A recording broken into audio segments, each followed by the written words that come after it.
દુનિયાને જે ધ્રુજાવે, ઈશ્વર જેવા ઈશ્વરને બાપુ ધ્રુજાવે એવો તમને કહું એક હરણાકશ. એવડું તપથી બાપુ બ્રહ્માજીને પ્રસન્ન કરી અને બ્રહ્માજી કે છે માગ હરણાકશ. તમે જો હરણાકશ છે રાક્ષસ છે બાપુ, એનો છોકરો ભગત છે. રાક્ષસ ના કોઈથી ભગત થાય?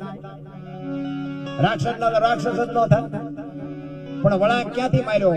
રાક્ષસ ના કુળમાં બાપુ ભગત ક્યાંથી થયો? અને પ્રહલાદ થયા ને પછી બાપુ ભક્તિ થઈ. ભક્તિ દિલાવર દેશની લાયા શ્રીબાઈ કુંભાર. પ્રહલાદ જેને પ્રગટ કરે ને જપે સારો સંસાર, ભક્તિની શરૂઆત ત્યાંથી થઈ. બ્રહ્માજી કે માય હરણાકશ ને કે છે. પછી હરણાકશ કે મારું મોત ન થાય એવું કરો ભાઈ. એટલે બ્રહ્માજી કે ભાઈ ઈ કેમ બને છે? જન્મે એને મરવાનું જ હોય. કે તો ના પાડો. બ્રહ્માજી હલવાના કે હારું માગે છે તો કઈક ત્યાંની વ્યવસ્થા કરવી પડશે. ઈ કે હારું કઈ વાંધો નહીં હાલ. ઈ કે એમ નહીં, મને તમે લખી દો. બ્રહ્માજી કે ભાઈ હું લખું એના કરતા તું લખ અને હું હેઠે સહી કરી દઉં. એટલે ઘણા પાસે એમ કે કીધી નિયાળ્યું હતી કે નહોતી તો તમારે સમજવાનું. કોઈ ફોન બોન ન કરતા, ભણેલા હોય કે અભણ હોય. આ તો તમને આનંદ કરાવું છું. ભણેલા તો હતા જ. ઈ ભણેલા હતા એટલે જ આપણે આ બધું એની વાંહે લાળે લાળે આ લબડી રહ્યા છે. પણ એ બધી વાતનો ખુલાસો નથી થાય. એટલે પછી લખ્યું હરણાકશે બધું લખ્યું. રાતે નહીં, દીએ નહીં, લોઢે નહીં, લાકડે નહીં, જાનવરથી નહીં, માણાથી નહીં, બધું લખ્યું. અને પછી બ્રહ્માજીને કીધું કે આમાં સહી કરો. એટલે બ્રહ્માજી આમ વાંચ્યું અને વાંચીને પછી હરણાકશને કીધું કે હરણાકશ આમાં રહી નથી જતું, જોવું જોઈ જોઈ. ઈ કે ના કાંઈ નથી. કે જોઈ લે, બાકી ઉપાડી લેવાનું છે, વાત બાકી છે. ઈ કે આમાં હજી રહી જાય છે, જોવું હોય તો જોઈ લે. ઈ કે ના કાંઈ નથી રહેતું. અને સહી કરી દીધી. કીધું હાલે આ દસ્તાવેજ રાખ તારી પાસે. હવે આપણને ઈશ્વર મળ્યો નથી તો આપણે આટલા ઠેકડા મારીએ છીએ. એને ઈશ્વર મળ્યા પછી ઠેકડા એને કેવા ફર્યા? હું જ થાય બધે, હું જ બધું કરું છું, હું જ આખી દુનિયા હાંકું છું, હું જ રાજા, હું જ ભગવાન, હું જ આમ. નિશાળમાં શિક્ષકો હોત ઈ જ ભણાવે, રાજા જ કરે છે બધું, રાજા જ કરે છે. આપણા ગઈઢા કહેતા ને કે કોઈને કોઈ ન પોગે ને એનું પેટ પોગે. પ્રહલાદ ભણવા ગયેલો, ઓલા શિક્ષક ભણાવતા હતા કે બધું રાજા જ કરે છે, રાજા જ કરે છે. એમાં પ્રહલાદ ઉભો થયો. ઈ કે આ હવારે હુરજ ઉગાડે છે કે રાજા ઉગાડે છે? આ વરસાદ વરસે છે કે રાજા વરસાવે છે? ઓલા શિક્ષક કે તો અમને ખબર છે, પણ તારા બાપા કે એટલે અમારે કેવું પડે, અમે ચા જવું એટલે અમને મારી નાખે. શિક્ષક હરણાકશ પાસે જઈને કીધું કે આખી દુનિયા માને છે, પણ તમારા છોકરાએ ઉપાડો લીધો.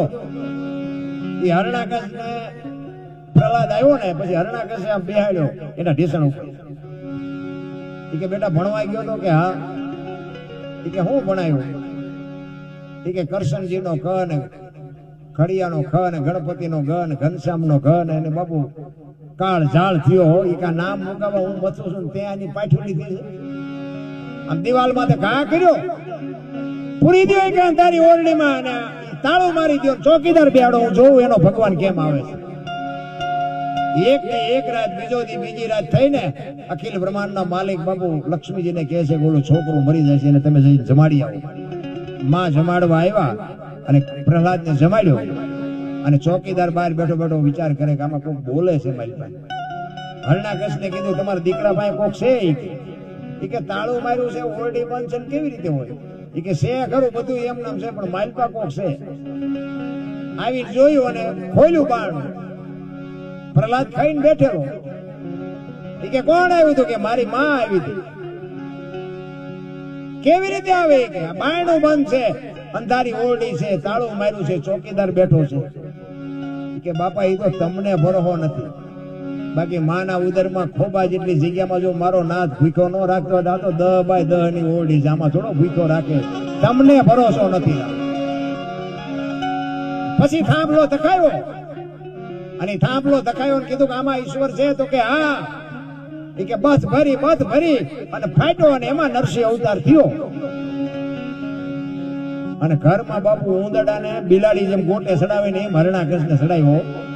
આમ જડબું ચાલ્યું અને ઢીસણ ઉપર રાખી અને હરણાકશને કહે છે ઈશ્વર, હરણાકશ બોલો તારો દસ્તાવેજ છે ને ઈ કે કાઢ. ઈ કે ધરતી ઉપર શોખ ઉપર રાખ્યો તો ઢીસણ ઉપર, કે ધરતી ઉપર નથી ને ઉપર નથી. ઉમરાની વચ્ચે રાખ્યો કે ઘરમાં શોખ બહાર, કે ઘરમાં નથી ને બહાર નથી. દી આથમવાનો ટાઈમ હતો એ કે રાત છે દી, તો કે રાતે નથી ને દિવસે નથી. આમ નખ દેખાડ્યા એ કે લોઢું છે કે લાકડું, એ કે લોઢું નથી ને લાકડું નથી. તો કે મારા આમી નજર કરે હું માણસ છું જાનવર છું, એ કે માણા નથી ને જાનવર નથી. તો કે હવે કેવું છે કાંઈ, એ કે હવે રહેવું નથી ને કેવું શું હોય. એટલા માટે મોટા હતા મહીપતિ, ગજબ હતા કપીર, સબળ જેના શરીર મહાણે દીઠા મેકરણ, એવા શક્તિશાળી હતા નહોતા થઈ ગયા. તો બાપુ તમારી મારી શું હેસિયત હતી આ દુનિયામાં.